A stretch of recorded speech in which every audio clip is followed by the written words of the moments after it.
శ్రీ సద్గురుభ్యో నమః. వివేక చూడామణి 125వ శ్లోకం.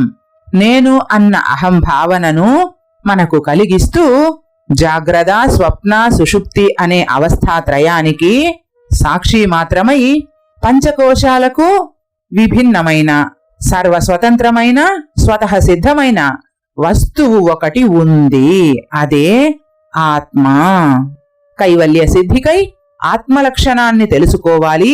అప్పుడే అజ్ఞానపు బంధనాలు తనకు తానుగా వీగిపోతాయని ముందు శ్లోకంలో చూశాం. అందుకు కొనసాగింపుగా ఆత్మలక్షణాన్ని తెలిపే శ్లోకం ఇది. ఇది ఎలా ఉంటుంది, అలా ఉంటుంది అని భౌతిక దృష్టితో నిరూపించరానిది, ఇతరం మీద ఆధారపడనిది, త్రికాల బాధ్యమైనది, నేను అని ఏమీ లేకనే ఎగిసి పడే అహం ప్రత్యయానికి కూడా ఆధారంగా ఉన్నది అయినటువంటి నిత్య సత్యం ఇదే. ఇది జాగ్రత్త, స్వప్నం, సుషుప్తి అనేటటువంటి 3 అవస్థలకు కూడా సాక్షిగా ఉంటుంది.